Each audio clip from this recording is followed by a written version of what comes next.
ellos sean uno en nosotros, para que el mundo crea que tú me enviaste. Por la sangre, por su amor, somos uno en Jesús. Por la obra en la cruz, somos uno en Jesús. Bueno, yo quiero invitarle a que vaya en su Biblia a Efesios, ya iba a decir a Juan, a Efesios capítulo 4, versículo 1. Efesios 4, 1. Y cuando lo tenga ahí listico, yo le invito a que se ponga de pie.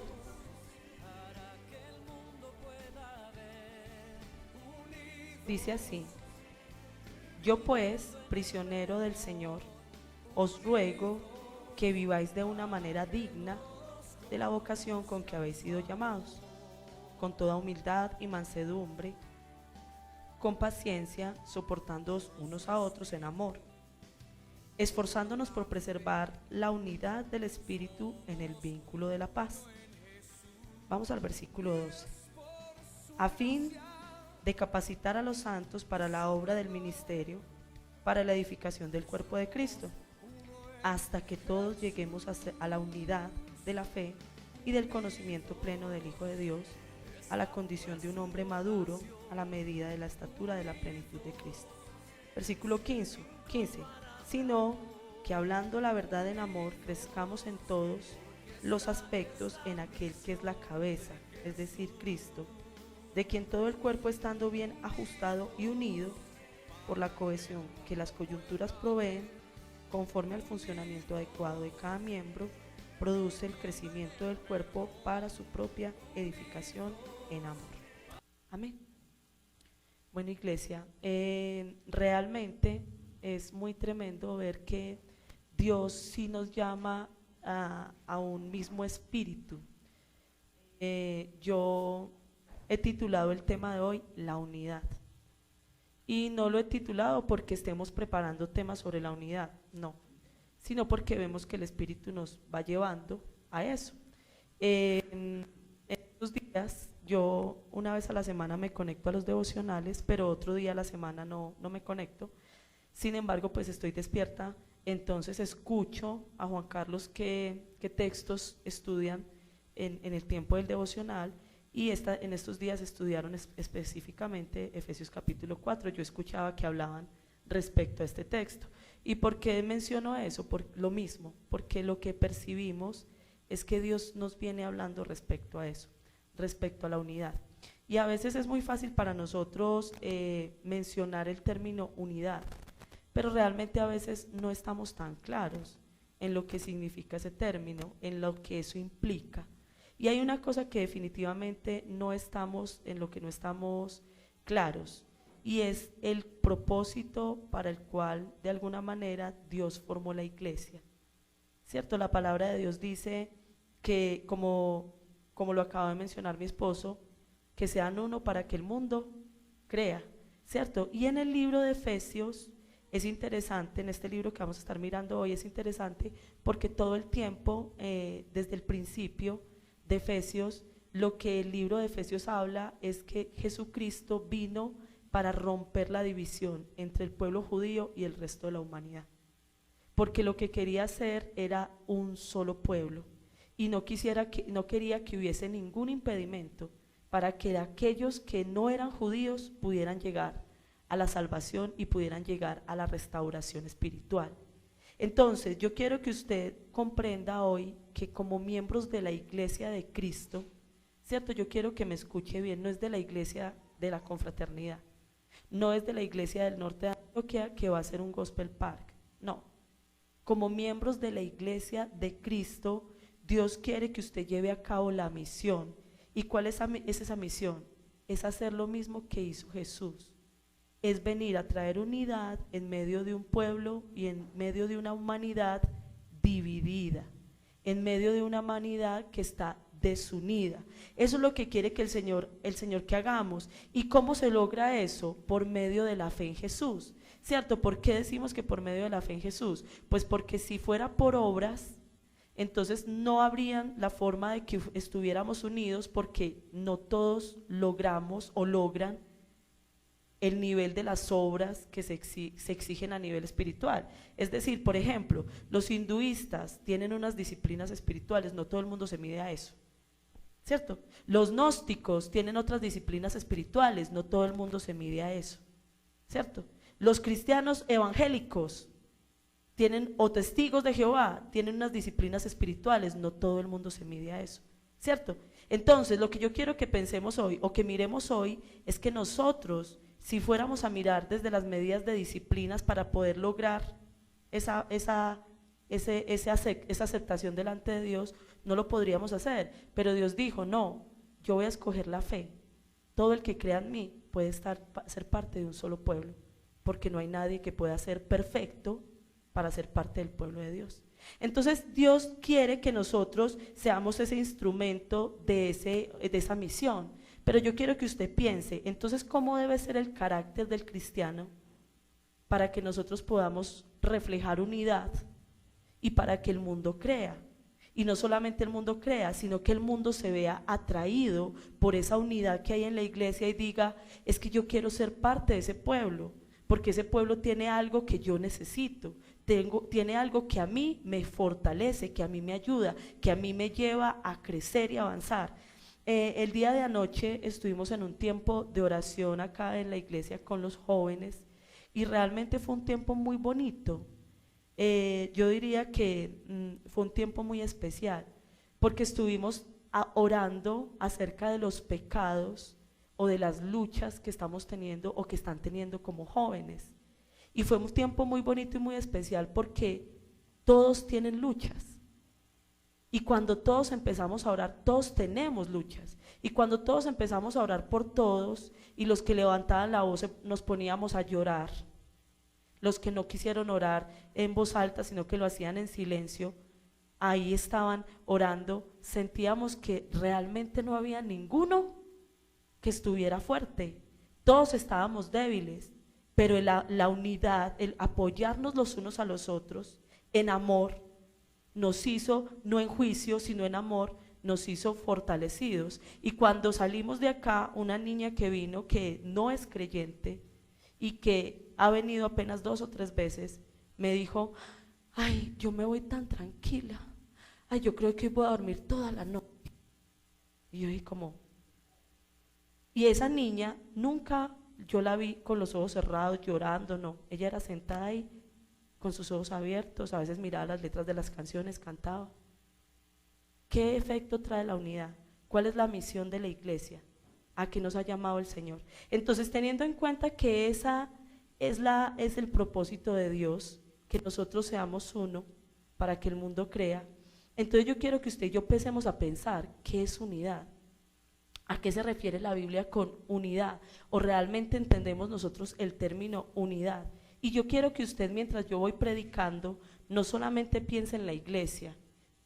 Cuando estaba haciendo esta predicación, el Señor ponía mi sentir de que usted también tiene que pensar en su familia. Porque si nosotros no aprendemos a ser uno en nuestra familia, que son los seres que amamos, hay un lazo de amor natural, imagínese para ser uno en la iglesia, va a ser muy difícil. Entonces yo quiero que usted piense en la familia. Y dentro de ese proceso, el texto bíblico que yo les acabé de leer, yo estuve leyendo ciertos versículos, porque en esos versículos están presentes la palabra unidad, y realmente Efesios 4 del 1 al 16 utiliza 3 veces el término unidad, y el término unidad significa unanimidad, y uno dice, o sea, como decía mi esposo en estos días, quedamos en las mismas, ¿cierto? Vamos a ir un momentico a Juan capítulo 17, versículo 23. Él estaba mencionando a mi esposo ahorita el 21, pero yo les voy a leer el 23 porque Juan 17 también habla mucho acerca de la unidad. Y el versículo 23 dice, yo en ellos y tú en mí, para que sean perfeccionados en unidad. ¿Y por qué me gustó ese texto bíblico? Porque la palabra unidad ahí es la misma palabra que usan en Efesios en las dos primeras ocasiones que la mencionan, o sea en el versículo 3 y en el versículo 13 de Efesios se menciona esa misma palabra unidad, pero es el término uno. La que se menciona en Efesios es un derivado de esa palabra. Uno, unidad. Uno, unanimidad. Entonces, ¿cuál es la meta del Señor? La meta del Señor Jesús es que usted y yo lleguemos a ser uno. Pero yo quiero que usted y yo pensemos en ese concepto, porque ese concepto a veces es un poquito complicado de entender. Pero yo quiero explicarlo de la siguiente manera. Hay muchas formas de explicar la unidad. Voy a comenzar simplemente con el celular. Me explico. El celular está diseñado con muchos ingredientes. Tiene muchas cosas que lo componen.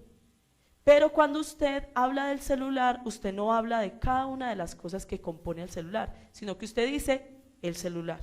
O sea que usted lo ve como una unidad. Listo, se lo voy a dar de otra forma más sencilla. Pensemos en la batería. La batería está compuesta por diferentes elementos. Por ejemplo, tiene platillos, tiene, no sé cómo se llama el resto de esas cosas, ¿cierto? También maneja las baquetas y todo eso. Pero usted no dice, no menciona cada parte de esa batería, sino que usted la ve como una unidad. Entonces, ¿qué es lo que pasa? ¿Cómo se conforma la unidad? La unidad se conforma cuando se articulan las diferentes piezas de algo de una manera tal que se ven como si fuera una sola. O sea, no se ven como que aquí hay un pedacito de esto, aquí hay un pedacito de aquello y aquí, no, sino que usted lo ve como una unidad. De la misma forma sucede cuando usted y yo cocinamos. Usted empieza a cocinar y usted echa una cosa y echa la otra y echa la otra y echa la otra, y cuando usted menos piensa usted dice, ya quedó el sancocho. Si usted no viene y dice, ya quedó la papa, ya quedó la yuca, ya quedó el plátano, ya quedó la carne, ya quedó el agua, ya quedó los aliños, no. Usted dice, ya quedó el sancocho, usted lo refiere como una unidad. Ahora, si nosotros vamos a ser más simples, todo prácticamente en la vida, para ser útil, funciona en unidad. Uno podría decir, hablemos del agua, y usted dice, no, pero es que el agua no tiene nada. Sí, sí tiene hidrógeno y oxígeno. Y se han formado de una forma tan bien diseñada, tan estructurada, que formaron el H2O. Entonces hasta el agua, algo tan simple, tan sencillo, que usted lo ve como algo como si fuera uno, también es un compuesto. También está establecido por algo, es la combinación de algo. Entonces, eso es unidad, pero obviamente para que haya unidad, en Efesios capítulo 4, donde yo les estuve hablando ahorita, en el versículo 16 utilizan un término diferente de unidad, que es, dice ahí, ajustado y unido, y la palabra unido ahí cambia. Porque la palabra unido ahí significa ligado, entrelazado, entretejido, hacer venir juntos. Es decir, lo que sucede con el agua. Cuando nosotros hablamos de H2O, a los que nos gustan las matemáticas y la química y todo eso, entonces vienen y los dice, tiene dos enlaces de hidrógeno con uno de oxígeno, ¿cierto? Es decir, hay algo que enlazó. Tiene dos hidrógenos, perdón, con un oxígeno y se enlazaron. Hay algo que enlazó al hidrógeno con el oxígeno para formar una unidad. Entonces nosotros, de la misma manera, como pueblo de Dios, necesitamos empezar a encajar, empezar a enganchar, empezar a compaginar, empezar a entrelazar, empezar a crear lazos para que entre nosotros empiece a formar, ¿qué? Unidad. ¿Ok? Eso es unidad. Entonces yo quiero que usted piense por un momento si usted viene a la iglesia con ese concepto. Si usted viene a la iglesia con ese pensamiento. Ahora, yo quiero que nos movamos un poquitico más en el texto bíblico y usted mire el versículo 1. En el versículo 1 dice, yo pues, prisionero del Señor, os ruego que viváis de una manera digna de la vocación con que habéis sido llamados. Ahora voy a agregar un ingrediente. ¿Por qué usted y yo debemos entender ¿Cómo tenemos que movernos en la iglesia? Porque usted y yo debemos entender que nosotros tenemos que procurar nuestra unidad como pueblo, nuestra unidad como iglesia. Porque aquí dice que es importante que vivamos conforme a la vocación, como dice, viváis de una manera digna de la vocación con que habéis sido llamados. La palabra vocación significa llamado, digamos así, una condición social. Es decir, si usted entró a ser, voy a utilizar este término que es un término más entendido en el catolicismo, si usted tiene la vocación de ser sacerdote, si usted tiene la vocación de ser monja, inmediatamente eso la mete a usted dentro de una condición social. ¿Y cuál es esa condición social?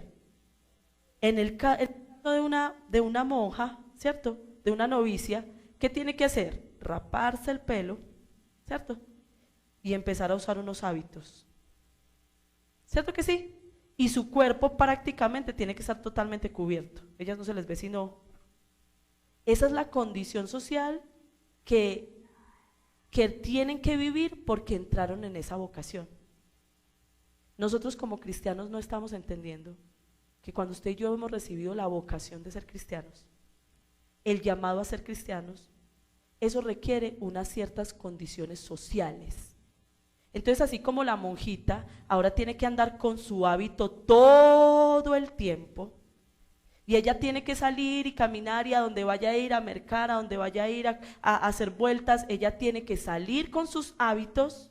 Nosotros como creyentes también tenemos que entender que socialmente tenemos que adquirir una vestidura. Y esa vestidura es, si yo soy de Cristo, si yo me he hecho cristiano, yo tengo que vestirme de unidad.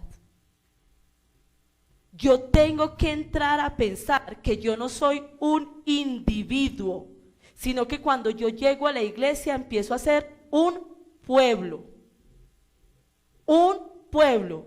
Entonces ahora yo quiero que usted piense y analice, cuando usted viene a la iglesia, ¿viene a ser un pueblo o viene con una mentalidad de individuo? Es decir, usted viene y dice, yo voy por lo mío. No, yo voy a ir allá para que el Señor restaure mi familia, para que el Señor cambie mi vida, para que el Señor me transforme a mí, para que el Señor me ayude, para que el Señor me saque de esta depresión, para que el Señor ¿usted viene a eso o usted entiende? Vengo a la iglesia para ser un pueblo, para entrar en unidad con mis hermanos. ¿En ese proceso Dios me va a restaurar? Sí. ¿En ese proceso Dios me va a transformar? Sí. Pero no soy yo solo, yo no soy individuo, somos comunidad. Si usted no ha venido a la iglesia en este momento con esa mentalidad porque no lo había entendido, yo quiero animarle a que lo empiece a hacer. Usted no es un individuo. Mire, hay personas aquí que entran y salen y no se comunican con nadie. Hay personas aquí que entran y salen y no saludan a nadie. Hay personas que nunca se preocupan por nadie aquí en la iglesia. Simplemente entran, ya vine a mí a recibir yo, ya me voy, chao.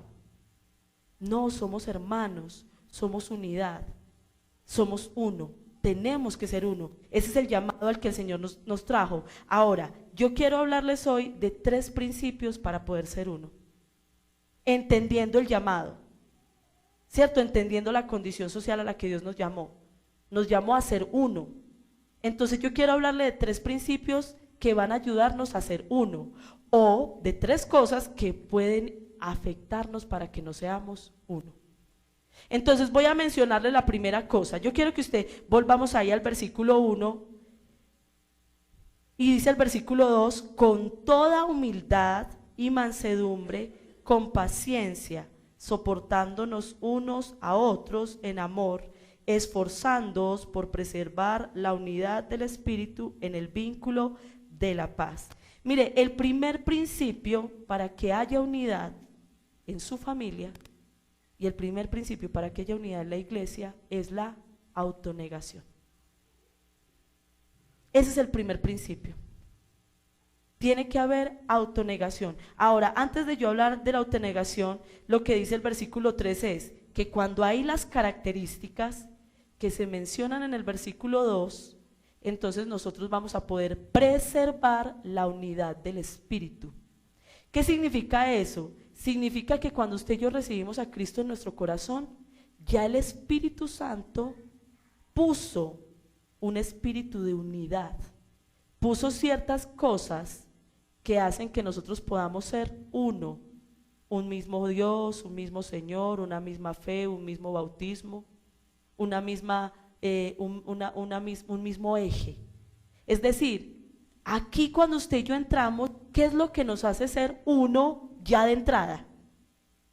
Que todos hemos tenido que aceptar al mismo Señor y Jesús como nuestro Salvador, que todos hemos tenido que ser limpiados por la misma sangre y que todos hemos tenido que recibir perdón de pecados a través de Jesús por su misericordia. Entonces eso ya nos hace unos, ¿cierto? Ya somos uno porque todos venimos acá y tenemos la misma condición de pecadores arrepentidos que hemos recibido perdón. Ya eso nos hace uno, ya eso nos da algo en común. Tenemos un mismo Dios que nos perdonó a todos, tenemos un mismo Jesús que murió por todos y tenemos un mismo Espíritu que empieza a vivir en todos. Ya eso hace que tengamos de principio una unidad, pero lo que dice el versículo es en el vínculo de la paz, dice, para preservar esa unidad esa unidad del Espíritu en el vínculo de la paz. ¿Qué significa? Que así usted y yo hayamos recibido a Cristo en nuestro corazón y todos acá entendamos que Jesús nos perdonó y todos entendamos que somos hijos de Dios, nosotros tenemos que autonegarnos para preservar esa unidad. Tenemos que aprender a autonegarnos para que esa unidad se mantenga, dice ahí, en el vínculo de la paz. Y mire, me llama mucho la atención porque la palabra vínculo vuelve a ser otra vez lo mismo. Yo le dije a usted que unidad es ligamento, es entrelazar. Y la palabra vínculo es eso mismo, es ligarse, es unirse. Y lo que está diciendo es, para que usted y yo podamos en el Espíritu, en esa unidad del Espíritu, mantener ese vínculo de paz, mantener esa comunión, mantener esa hermandad, tenemos que aprender a tener autonegación.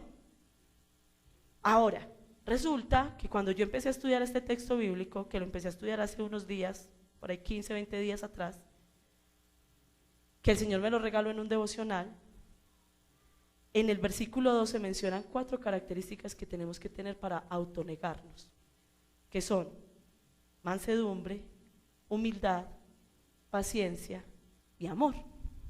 Cuando yo leí ese texto bíblico en mi devocional, una mañana, yo dije al Señor, ay Señor, pues la verdad yo creo que yo ya aprendí eso. Yo creo que yo ya soy paciente, yo ya soy humilde, yo ya soy mansa, yo tengo amor.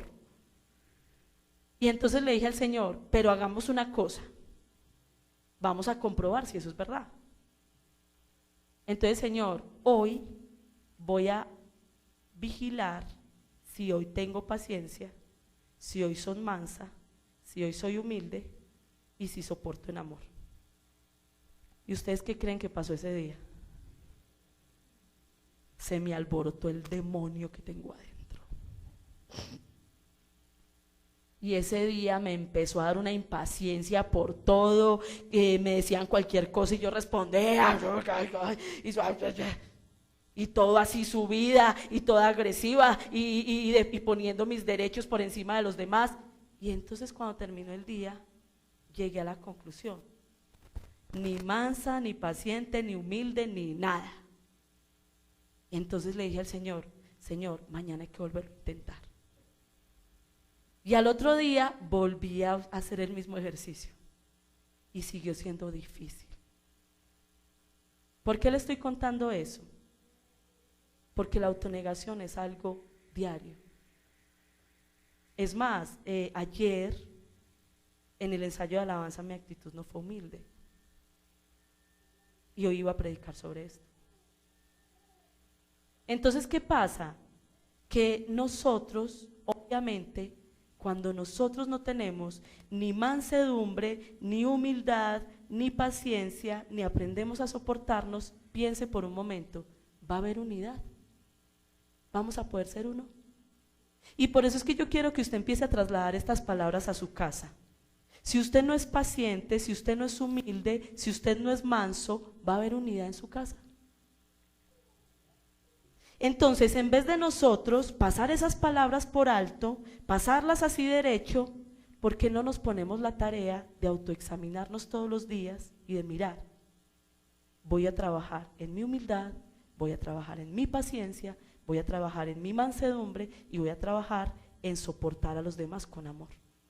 Ahora, yo quiero darle rápidamente, y me gustaría que usted lo pueda anotar en alguna parte, porque si usted lo va a hacer práctico en su vida, pues entonces necesita tener claro este concepto, ¿cierto? Para que usted lo apunte rápidamente y usted pueda examinarse al final de la noche y diga, ay, de verdad, hoy no fui manso, ay, de verdad, hoy yo no fui humilde, ay, de verdad, yo no fui hoy paciente. Mire, la palabra humildad es cuando usted ha tenido la capacidad de mirarse tanto a usted mismo, que usted conoce la cochinada que usted es, y eso lo lleva a tener un carácter.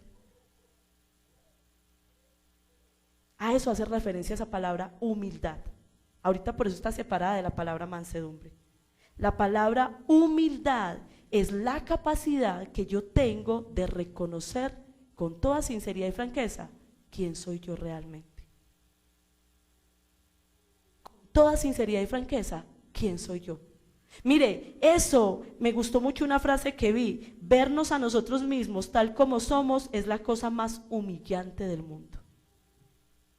Vuelvo y lo repito, vernos a nosotros mismos tal como somos es la cosa más humillante del mundo. Yo creo que lo más humillante que le podría pasar a cada uno de los que estamos aquí es que las personas nos conozcan realmente, a cabalidad, como somos. Mire, ¿cuándo se conoce a una persona como es? Cuando le sacan la piedra. ¿Cuándo se conoce a una persona como es? Cuando la humillan. ¿Cuándo se conoce a una persona como es? Cuando la maltratan. ¿Cuándo se conoce a una persona como es? Cuando la desprecian. ¿Cuándo se conoce a una persona como es? Cuando la pisotean, cuando la abusan. Ahí sale lo que nosotros somos. Cuando nos incomodan, cuando nos oprimen. Mire, eso es tan sencillo que simplemente piense usted cómo se siente cuando empiezan en un bus a incomodarlo. Está ahí quedándose usted sentado en el bus y se le va sentando. No más ahí, ya no más piense esa sensación. Piense nada más cuando usted está en una parte estrecha caminando un montón de gente y pum, pasa alguien y lo empuja. Mire, no más mire cosas tan sencillas como esa. Cuando usted viene y dice buenos días y nadie le responde. Cosas tan simples como esa. Cuando usted es una persona puntual y alguien le llega tarde y usted se da cuenta quién es usted por dentro. No hay cosa más humillante que vernos a nosotros mismos como somos por dentro. Y el Señor dice, para que haya unidad, usted tiene que aprender a tener esa capacidad de autoexaminarse y darse cuenta que usted y yo somos perversos. Perversos, o sea, es que por eso es que es la obra de Jesucristo la que nos permite tener al Espíritu y ser uno, pero nosotros somos perversos. Entonces eso significa la palabra humildad. La palabra mansedumbre significa cuando yo tengo la capacidad de tener control, cuando tengo la capacidad de tener dominio propio, y cuando me salgo de este dominio, no es para defenderme a mí, es para defender a otros. Le voy a dar el ejemplo de mansedumbre. Jesús tenía control, tenía dominio propio, pero se salía de sus casillas y manejaba fuerza controlada cuando se trataba de tumbar las mesas y decir, ¿por qué hacen de la casa de Dios una casa de ladrones? Cuando tenía que decirles a los fariseos, ustedes son tumbas blanqueadas. Ahí, cuando él tenía que defender a su Padre Celestial, él sacaba esa fuerza que tenía, pero de resto, la mansedumbre es la capacidad de dominarme a mí mismo, aunque otros me ataquen, aunque otros me desprecien, poder decir, controlo. Y eso lo vivimos mucho en la iglesia. Y la paciencia es la capacidad de aguantar y aguantar y aguantar. Es esa capacidad de nosotros resistir, soportar las abstinencias de otros sin amargarnos. O sea, la palabra paciencia tiene que ver con ese aguante. Ahora, vuelvo y le repito lo mismo. Usted me puede decir a mí, pero es que uno es así en cualquier parte y se la montan.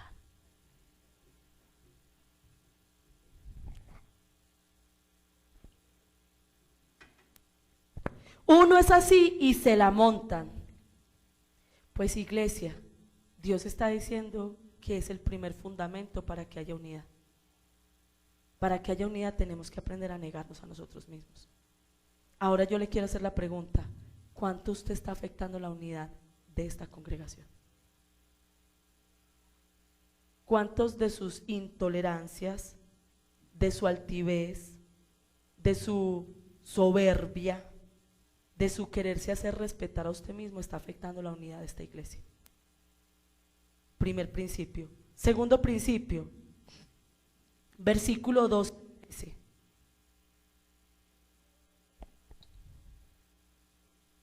Dice, a fin de capacitar a los santos para la obra del ministerio, para la edificación del cuerpo de Cristo, hasta que todos lleguemos a la unidad de la fe y del conocimiento pleno del Hijo de Dios, a la condición de un hombre maduro, a la medida de la estatura de la plenitud, de Cristo. El segundo principio es que usted y yo tenemos que usar los dones que hemos recibido para la función y el propósito que Dios quiere. Eso es necesario que cada uno de nosotros entendamos. Yo hace unos días predicaba, Dios a cada uno le dio dones de acuerdo a su capacidad.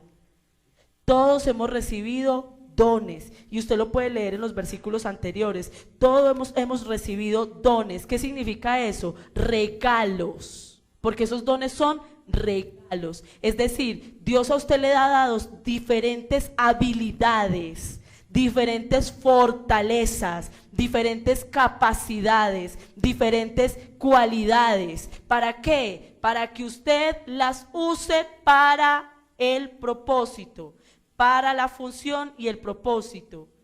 ¿Cuál es la función y cuál es el propósito? Dios le dio a usted dones y le dio capacidades y le dio talentos, eso es un regalo, pero pregúntese, ¿cuál es la función de esos dones que Dios le dio a usted y cuál es el propósito de esos dones que Dios le dio a usted? Entonces, en primer lugar, nos habla de la función. El versículo 12 nos dice la función, dice, a fin de capacitar. Si yo soy pastor, yo tengo la función de capacitar. Si usted es líder de la iglesia, usted tiene la función de capacitar. Y si usted es oveja de la iglesia, usted tiene que estar en este momento pasando por un proceso de capacitación para en algún momento ser líder y capacitar. La función para la cual nosotros tenemos dones es para capacitar. Ahora, usted podrá decir, capacitar. Ah, sí, ya sé. La palabra capacitar es entrenar personas, es enseñarles cómo hacer las cosas. Esta palabra capacitar no es necesariamente eso. Le quiero leer algunos conceptos de la palabra capacitar aquí. ¿Cómo le parece a usted que es un término que se usa en las cirugías? Esta palabra capacitar. Este término se usa en las cirugías. Y es cuando un doctor tiene que colocar un miembro roto o tiene que poner una articulación en la posición adecuada. Eso es capacitar. Entonces vamos a hacer el ejemplo. Usted se fracturó un brazo. Capacitar significa que hubo una fisura, ¿cierto? Y normalmente, o cuando hay se descompone, ¿cierto? Cuando uno se fractura o se descompone, ¿cuál es la labor del doctor? Él tiene que volver a encajar el hueso donde estaba y luego lo debe de vendar, ¿cierto? Que eso es lo que le hacen a uno, le ponen yesos o le ponen aquí el palito para que se sostenga, para que luego vuelva otra vez y esa fractura se vuelva a recuperar, o sea, se vuelvan a formar los tejidos y vuelva otra vez a solidificarse el hueso, ¿cierto? A usted no le cosen los huesos. ¿Cierto? No abren y no, el doctor nunca hace eso, acomoda otra vez, ¿cierto? Él viene y encaja otra vez la fractura donde se hizo o donde se descompuso el hueso y viene y acomoda y eso vuelve otra vez a solidificarse y a formarse duro. Esa es la palabra capacitar. O sea que cuando Dios nos está llamando a usar los dones que tenemos para capacitar, nos está llamando a que trabajemos en cómo podemos ayudarnos a encajar los unos con los otros. ¿Sabe que usted puede cumplir esos dones muy fácil en la iglesia? Cuando usted viene a alguien y le dice, ay, es que a mí no me parece porque fulanito, y usted viene y dice, a ver, en vez de yo escuchar esta información y cargarme con la persona de la que me están rajando aquí, o empezar a opinar, a mí también me parece porque yo también he visto cuando decir, ¿por qué? Si en vez de eso usted dice, bueno, ¿cómo puedo volver a restaurar la unidad entre esa persona y esta que me está haciendo este comentario? Ahí usted va a estar capacitando a esa persona. Mire, le voy a dar otro concepto de la capacitación. Capacitar ahí significa, en política, unir posiciones opuestas para que el gobierno pueda seguir. ¡Guau! Es que aquellos son liberales, es que aquellos son conservadores, es que aquellos yo no sé son de dónde y yo no sé de su cuánto. Sí, pero ¿sabe qué significa capacitar? ¿Cómo hacemos para que estos, pensando todos tan diferente, puedan trabajar juntos? Eso es capacitar. ¿Cómo hacemos? Y eso es lo que pasa aquí en la iglesia. ¿Cómo hacemos que fulanita con ese temperamento que tiene y sutanita con ese temperamento que tiene sean capaces de trabajar juntas? ¿Cómo hacemos? Sean capaces de llevar un ministerio juntos. ¿Cómo hacemos? Sean capaces de darse la una al lado de la otra en la iglesia y saludarse y abrazarse. ¿Cómo hacemos? Eso es capacitar. Capacitar también significa remendar redes. Cuando se rompen partes de una red, como necesitamos, la red no se rompa, porque si se rompe, ¿qué pasa cuando vamos a pescar? Perdemos parte de la pesca. Entonces, ¿qué necesitamos hacer? Volver a unir, a coser. Eso es capacitar. La palabra capacitar significa cuando hay un ofensor en la iglesia, ¿cómo hacemos para que se vuelva a alinear con el resto de la comunidad de la iglesia? Eso es capacitar.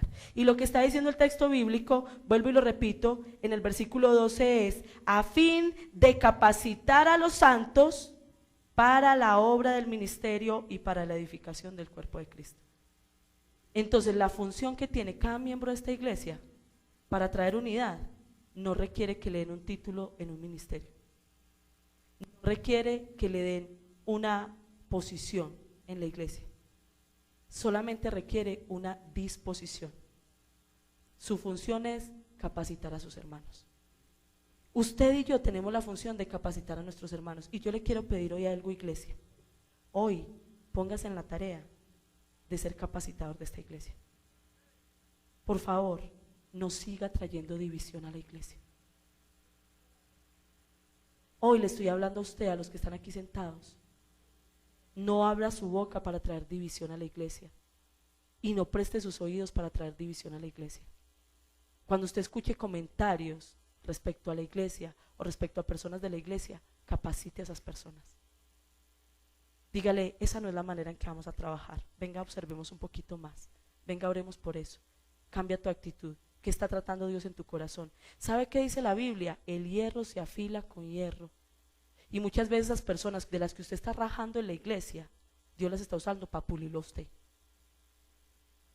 Y nosotros tenemos que capacitar, dice, a fin de capacitar a los santos para la obra del ministerio. Es decir, para que esas personas siendo capacitadas puedan empezar a servir en la iglesia. Pero me encanta como dice, y para la edificación. ¿Sabe qué significa la palabra edificación? Significa para que construyamos un hogar en la iglesia. Para que haya unidad en la iglesia, no solamente necesitamos autonegación. Para que haya unidad en la iglesia, usted tiene que usar los dones para que capacite a la gente para estar en unidad y así podamos construir un hogar en esta iglesia. Eso es lo que el Señor nos está pidiendo. Propósito, versículo 13, hasta que todos lleguemos a la unidad. El propósito de que nos capacitemos los unos a los otros es que podamos aprender a ser uno. Es que lleguemos a esa unidad. ¿Y esa unidad qué significa? Dice ahí, unidad de la fe y del conocimiento pleno del Hijo de Dios a la condición de un hombre maduro. Claro, es que cuando la iglesia aprende a capacitarse en los unos a los otros y en vez de dividirnos, restauramos relaciones maduramos. Porque es que es de personas maduras decir, perdón, me equivoqué. Es de personas maduras decir, no me voy a enojar porque me chocó la actitud de fulano, la actitud de sutano, porque no me gustó cómo habló, cómo me dijo, cómo... Ay, no, es que en la iglesia lo saludan a uno y en la calle no lo saludan. Es de personas maduras, entonces ir a saludar ella, aunque no la salude. Eso es de personas maduras. Es de personas maduras dar y no esperar que le den. Eso es de personas maduras. Y para eso necesitamos capacitarnos. Porque cuando somos maduros hay unidad. Iglesia, ¿cómo lo está haciendo en su familia? ¿Usted está capacitando a sus hijos para la unidad? ¿O cada vez que su esposo le saca la piedra va y raja con sus hijos? ¿Qué está haciendo usted? Y por último, dice el versículo 15 y 16, y el último principio es hablar la verdad en amor. Primer principio para la unidad, autonegación. Segundo principio para la unidad, usar mis dones para la función y el propósito. Función, capacitar. Propósito, unidad. Tercer principio, hablar la verdad en amor. Dice el versículo 15, sino que hablando la verdad en amor, crezcamos en todos los aspectos en aquel que es la cabeza, es decir, Cristo, en quien todo el cuerpo, estando bien ajustado y unido por la cohesión de las coyunturas, proveen, conforme al funcionamiento adecuado de cada miembro, produce el crecimiento del cuerpo para su propia edificación. Mire, Dios no nos está diciendo que en la iglesia seamos unos alcahuetes del pecado o unos alcahuetes de los errores que tienen los demás. Dios nos está diciendo que hablemos la verdad en amor. No estamos diciendo que anoche, cuando oramos con los jóvenes, dijimos, sí, es que hay que aceptarte así con tus pecados. No, estamos diciendo con amor, ¿qué te pasa? Y vamos a orar para que Dios te ayude y tú vas a luchar contra ese pecado. Y todos salen como, nosotros tenemos que aprender a hablar la verdad en amor. Y mire, yo creo que no hay mejor ligamento. A mí me encanta mucho porque dice ahí que debemos hablar la verdad en amor para que crezcamos. Pero yo sé y estoy segura de que si el cuerpo mío no estuviera encajado bien, no crece bien. Si yo tengo la mano desencajada del tronco y tengo el pie desencajado del tronco, pues seguramente el tronco va a crecer, pero ni la mano ni el pie van a crecer. Obviamente, un crecimiento de toda una unidad se tiene que dar en unidad. Y para que se dé ese crecimiento se necesita hablar las cosas con amor, hablar la verdad en amor. Mire, no hay mejor ligamento, no hay mejor unidad, no hay cosa que haga más ajuste que el amor. En el versículo 16 dice, estando bien ajustados, y la palabra ajustados es estrecho, es estar unidos, es volvernos articulados. No hay nada que sea mejor para la articulación, es decir, para que encajemos perfectamente los unos a los otros, que aprender a hablar las cosas en amor, que aprender a hablar la verdad en amor. Mire, yo le quiero contar una experiencia chiquita. Yo normalmente no me quedo sola con Jiré en la casa. Normalmente la que ha salido a retiros de 3 días, de 2 días, soy yo. Normalmente es así. O cuando salimos a retiros que Juan Carlos no está, es porque salimos juntos a retiros. Pero tuvimos una experiencia esta semana y es que Juan Carlos se fue un fin de semana a un retiro y yo me iba a quedar sola con Jiré. Realmente, cuando ellos se quedan solos, yo escucho que trabajan en unidad de una forma impresionantemente buena. Pero normalmente yo no tengo esa misma unidad con Jiré, sino que empezamos a pelear. Es que esto, y es que aquello, y es que no sé cuántas. Como me iba a tocar la experiencia de quedarme con él 3 días sola, entonces apenas el papá salió de la casa, yo lo llamé al comedor y le dije, hijo, vamos a sentarnos y vamos a organizarnos para trabajar en equipo esta semana, este fin de semana, y que todo nos salga bien. ¿Por qué Gire y yo chocamos? Porque hace sus planes, yo hago los míos. Y cuando el uno pega con el otro, discutimos. Pero es que yo tenía organizado, pero es que... Entonces yo le dije, hijo, venga, ¿qué va a hacer usted hoy, mañana, el lunes? Ah, no, mamá, nada. Listo. Y yo pienso que hay que hacer esto. Entonces, para que todo nos funcione bien, entonces hoy vamos a manejar el tiempo así. Mañana vamos a manejar el tiempo así. Y el lunes vamos a manejar el tiempo así. ¿Qué resultado hubo de ese fin de semana? La pasamos bien. No tuvimos ningún problema. Pero no solamente no tuvimos ningún problema, sino que lo mejor de todo es que mi hijo fue un apoyo impresionante para mí el fin de semana. Fue un apoyo tan bueno que yo le dije el domingo, hijo, yo tengo escuela de familias en San Pedro, tengo que ir a predicar, necesitamos movernos rápido porque a las 3 tengo que estar en San Pedro.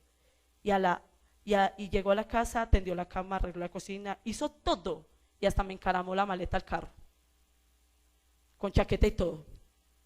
Cuando yo terminé el culto aquí, ya vino a recogerme para decirme, vámonos pues que ya estamos listos. Y yo, en serio, ya está todo organizado. Hablar la verdad en amor hace que nos articulemos.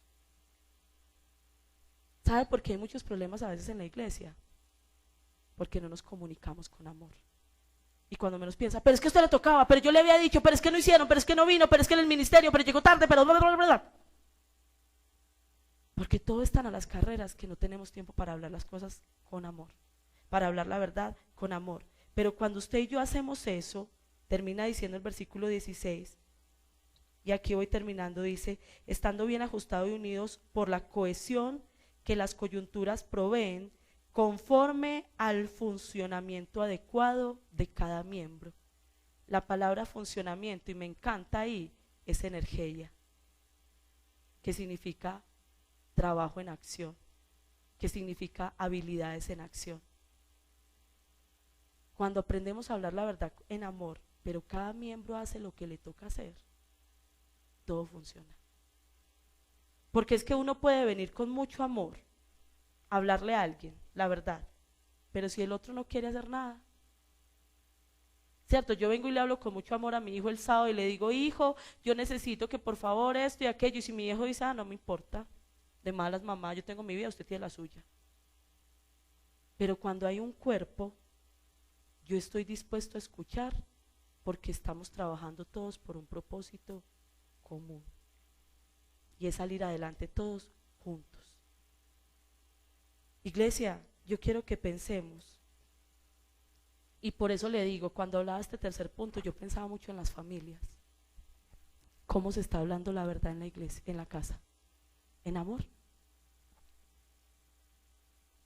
Usted como papá está llevando a que sus hijos entiendan lo que necesitan para que funcione el hogar con amor.